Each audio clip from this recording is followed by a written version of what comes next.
accepting Marduk, this king of Babylonia, and this god of Babylonia. Does that mean that he worshipped Marduk? Probably not, but areas had their own gods. He's respecting the god of that area. And then he talks about how he's going to free the enslaved people, and he's going to help them rebuild their places of worship. And then most extraordinarily of all, what you may have already read about this, is that he starts listing peoples who have been enslaved in previous wars, brought against their will into Babylon. He is going to let these people go back home and to bring their god images with them. He talks specifically about different tribes around Babylon.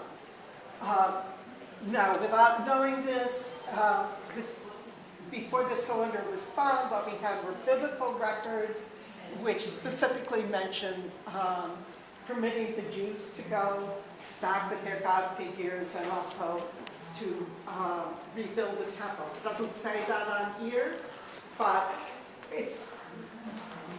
he's specifically addressing this to the Babylonians. And then he talks about the great rebuilding program that they're going to go on. So that's the message. This is what is so revered, is that stating, that all people should be let free, and it gets a little bit overstated, but as a symbol, it's a very powerful symbol. And how it has become an important symbol was discovered by a group from the British Museum in 1879. And that was a huge revelation to people because there's so little record.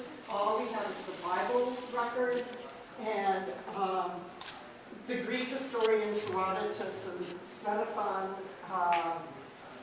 who lived much later than the time of Cyrus. So that was all the information we had. This seems to bear out a lot of what we already knew and maybe expand upon it. So it was huge, and it was very important to the British. Now they kept it. All this stuff that we have here is from the British Museum, and we're very grateful to them for sharing it.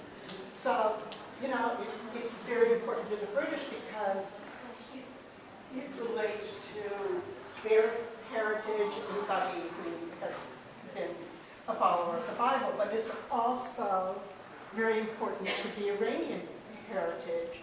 It first left the British Museum in 1971. There was a huge, the Shah of Iran had put on a huge event in celebration of the 2,500th anniversary of Cyrus. It was a little bit late, but that took a while to get it organized. He tried to identify himself as Cyrus. I don't think many people really accepted that. But it is a truly revered object as well, great national pride in Iran. It went back there for a 3-month visit in 2010, and hordes of people in Iran have come to visit it.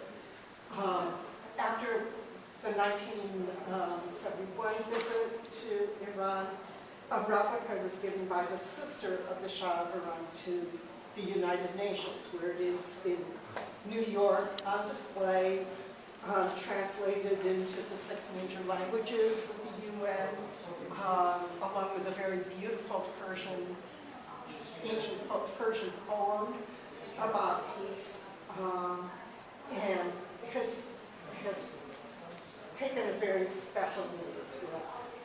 Now, originally this thing, as I said, he's following tradition, Cyrus is, and he has this thing which is meant to be buried into the foundation. So we might, well, if it hadn't been unearthed, we might never know about it, and we might wonder, what really happened. the significance becomes amplified if we go over here to this first case here and look at these two little pieces.